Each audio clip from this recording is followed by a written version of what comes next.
சுப்பிரமணியன், அதாவது காசா மீது இஸ்ரேல் தொடுக்கும் போர் தாக்குதல்களுக்கு அமெரிக்கா துணை போகிறது என்று அண்ணா சாலையில் மிகப்பெரிய போராட்டம் அங்கே நடந்து கொண்டிருக்கும் நேரலை காட்சிகள் எங்களால் பார்க்க முடிகிறது. இது பற்றிய கூடுதல் தகவல்கள், உங்கள் நேரம் இது. பாலஸ்தீன மக்கள் மீது இனப்படுகொலை நடத்திடும் இஸ்ரேலை கண்டித்தும் அதற்கு துணை போகக்கூடிய அமெரிக்காவை கண்டித்தும் முற்றுகை போராட்டம் சென்னையில் நடந்து கொண்டிருக்கிறது. மனிதநேய ஜனநாயக கட்சியின் சார்பில் இந்த முற்றுகை போராட்டம் என்பது சென்னை அண்ணா சாலையில் இருக்கக்கூடிய தாராபூர் டவர் அருகே நடந்து கொண்டிருக்கிறது. அங்கிருந்து மனிதநேய ஜனநாயக கட்சியுடைய நிர்வாகிகள் ஊர்வலமாக அமெரிக்க துணை தூதரகத்தை நோக்கி செல்வதற்காக முற்றுகையிட்டு இருக்கிறார்கள். அவர்களை போலீசார் தடுத்து நிறுத்தி கைது செய்வதற்கான நடவடிக்கையில் தயாராக இருக்கிறார்கள். தற்போது அமெரிக்க அரசை கண்டித்து பல்வேறு விதமான கோஷங்கள் எழுப்பப்பட்டுக் கொண்டிருக்கிறது.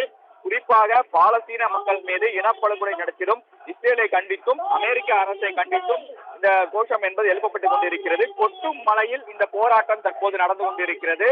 கிட்டத்தட்ட 200க்கும் மேற்பட்ட பெண்கள் மற்றும் மனிதநேய ஜனநாயக கட்சியுடைய நிர்வாகிகள் இந்த முற்றுகை போராட்டத்தில் பங்கேற்றிருக்கிறார்கள்.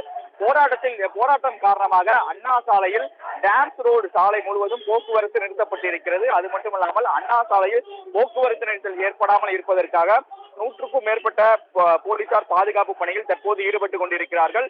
போராட்டத்தில் ஈடுபட்டவர்களை கைது செய்யக்கூடிய நடவடிக்கையிலும் தற்போது போலீசார் ஈடுபட்டுக் கொண்டிருக்கிறார்கள். உங்கள் உடனடி தகவல்களுக்கு நன்றி சுப்பிரமணியன்.